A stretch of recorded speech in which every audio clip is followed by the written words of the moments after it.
ദൈവത്തിൻ്റെ ഏറ്റവും പരിശുദ്ധമായ നാമം മഹത്വപ്പെടുമാറാവട്ടെ.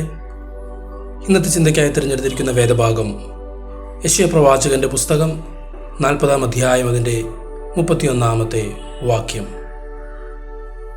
എങ്കിലും യഹോവയെ കാത്തിരിക്കുന്നവർ ശക്തിയെ പുതുക്കും. അവർ കഴുകന്മാരെ പോലെ ചിറകടിച്ച് കയറും. അവർ തളർന്നു പോകാതെ ഓടുകയും ക്ഷീണിച്ചു പോകാതെ നടക്കുകയും ചെയ്യും. യെശയ്യാ പ്രവാചകന്റെ പുസ്തകം പ്രാഥമികമായി ദൈവത്തിൻ്റെ ന്യായവിധിയുടെയും അവൻ്റെ ജനത്തിനായുള്ള പുനഃസ്ഥാപനത്തിൻ്റെയും സന്ദേശമാണ്.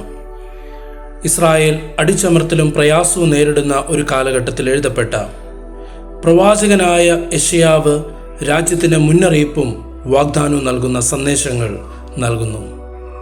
40-ാം അധ്യായത്തിൻ്റെ മുൻവാക്യങ്ങളിൽ യെശയ്യാവ് ആളുകൾക്ക് ആശ്വാസകരമായ ഒരു സന്ദേശം നൽകുന്നു. അവരുടെ ശിക്ഷ അവസാനിച്ചുവെന്നും അവരുടെ പാപങ്ങൾ മോചിക്കപ്പെടുന്നുവെന്നും അവർക്ക് ഉറപ്പു നൽകുന്നു. ദൈവം അവരെ രക്ഷിക്കുവാൻ വരുമെന്ന് അവൻ അവരോട് പ്രഖ്യാപിക്കുകയും പ്രത്യാശയുടെ നവീകരണത്തിലേക്ക് അവരെ വിളിക്കുകയും ചെയ്യുന്നു. യെശയ്യാവ് 40:31 മനസ്സിലാക്കുവാൻ അതിൻ്റെ സന്ദർഭം അത്യന്താപേക്ഷിതമാണ്. കാരണം ഇത് ഇസ്രായേൽ ജനത്തിന് പ്രതീക്ഷയും പ്രോത്സാഹനവും നൽകുന്ന ഒരു ഭാഗത്തിൻ്റെ സമാപനമാണ്. കർത്താവിനെ കാത്തിരിക്കുക എന്ന വിഷയമാണ് ഈ വാക്യത്തിൻ്റെ പ്രധാന അർത്ഥം. കർത്താവിനെ കാത്തിരിക്കുക എന്ന പ്രയോഗം ക്ഷമയുടെയും വിശ്വാസത്തിൻ്റെയും ദൈവത്തെ ആശ്രയിക്കുന്നതിൻ്റെയും ഒരു ഭാവത്തെ സൂചിപ്പിക്കുന്നു. അത് ദൈവത്തിൻ്റെ സമയത്തിന് കീഴടങ്ങുകയും അവൻ്റെ ശക്തിയിൽ ആശ്രയിക്കുന്നതിനും ചെയ്യുന്നതിനെക്കുറിച്ചാണ് സംസാരിക്കുന്നത്. പരീക്ഷണങ്ങൾക്കും വെല്ലുവിളികൾക്കുമിടയിൽ കർത്താവിനെ കാത്തിരിക്കുന്നവർക്ക് ശക്തിയുടെ നവീകരണം വാഗ്ദാനം ചെയ്യപ്പെടുന്നു. ഇതിൽ ശാരീരികവും ആത്മീയവുമായ ശക്തിയും ഉൾപ്പെടുന്നു.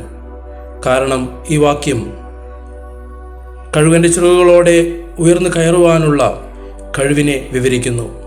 ഇത് ദൈവത്തിൽ നിന്നുള്ള ഉയർന്നു വരുന്ന അതിരുകടന്ന ശക്തിയെയാണ് സൂചിപ്പിക്കുന്നത്. കഴുകന്മാരെ പോലെ ചിറകുകളോടെ മുകളിലേക്ക് കയറുന്നതിൻ്റെ ചിത്രങ്ങൾ പ്രതീകാത്മകതയാൽ വളരെ സമ്പന്നമാണ്. ഉയരത്തിൽ പറന്നുയരാനുള്ള കഴിവിന് പേരുകേട്ടതാണ് കഴുകന്മാർ. അവയുടെ ശക്തിയേറിയ ചിറകുകൾ ഉപയോഗിച്ച് ആകാശത്തിലൂടെ അനായാസമായി നീങ്ങുന്നു. ഈ സന്ദർഭത്തിൽ കഴുകൻ തൻ്റെ ജനത്തിന് ദൈവം നൽകുന്ന ശക്തിയെയും സ്വാതന്ത്ര്യത്തെയും പ്രതീകപ്പെടുത്തുന്നു. കർത്താവിനെ കാത്തിരിക്കുന്നതിലൂടെ വ്യക്തികൾക്ക് അവരുടെ സാഹചര്യങ്ങളെ മറികടന്ന് ഉയർച്ചയും ലക്ഷ്യബോധവും ഊർജ്ജവും കൊണ്ട് ജീവിതത്തിലൂടെ സഞ്ചരിക്കുവാനുള്ള കഴിവ് നൽകപ്പെടുന്നു. കർത്താവിനെ കാത്തിരിക്കുന്നവർ ഓടും, എന്നാൽ തളരുകയില്ല.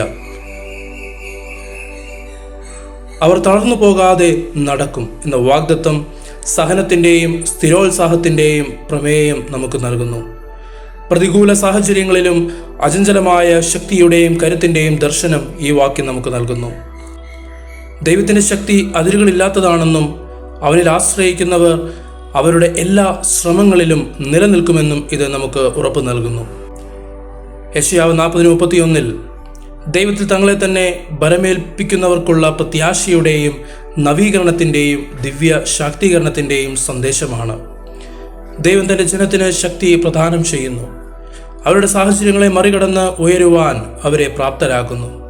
പ്രയാസങ്ങൾ സഹിച്ച് ആത്മവിശ്വാസത്തോടെ മുന്നോട്ട് പോകുക എന്നതിൻ്റെ ഓർമ്മപ്പെടുത്തലായി ഇത് പ്രവർത്തിക്കുന്നു. ദൈവത്തിൻ്റെ ശാശ്വതമായ ശക്തിയിൽ ആശ്രയിക്കുവാനും അവർക്ക് വേണ്ടി പ്രവർത്തിക്കുവാൻ അവൻ ക്ഷമയോടെ കാത്തിരിക്കുവാനും ഈ വാക്യം വിശ്വാസികളെ പ്രോത്സാഹിപ്പിക്കുന്നുണ്ട്. യെശയ്യാവ് 40:31 ദൈവശക്തിയിൽ വിശ്വാസത്തിൻ്റെയും ആശ്രയത്തിൻ്റെയും കാലാതീതമായ സന്ദേശമാണ്. വെല്ലുവിളി നിറഞ്ഞ സാഹചര്യങ്ങളെ അഭിമുഖീകരിക്കുന്ന ഏതൊരാൾക്കും അത് ആശ്വാസത്തിൻ്റെയും പ്രോത്സാഹനത്തിൻ്റെയും ഉറവിടമാണ്. കർത്താവിൽ കാത്തിരിക്കുകയും അവൽ വിശ്വാസം അർപ്പിക്കുകയും ചെയ്യുന്നതിലൂടെ നമുക്ക് ശക്തിയുടെയും സഹിഷ്ണുതയുടെയും അചഞ്ചലമായ സ്ഥിരോത്സാഹത്തിൻ്റെയും നവീകരണം അനുഭവിക്കുവാൻ കഴിയും. നമ്മുടെ പോരാട്ടങ്ങളിൽ നാം ഒറ്റയ്ക്കല്ലെന്നും എല്ലാ പരീക്ഷണങ്ങളിലും കഷ്ടതകളിലും നമ്മെ താങ്ങുവാൻ ദൈവത്തിൻ്റെ ശക്തി പര്യാപ്തമാണെന്നും ഈ വാക്യം നമ്മെ ഓർമ്മിപ്പിക്കുന്നു. ഈ വചനങ്ങൾ ദൈവം നിങ്ങളെ ഓരോരുത്തരെയും അനുഗ്രഹിക്കുമാറാവട്ടെ. ആമേൻ.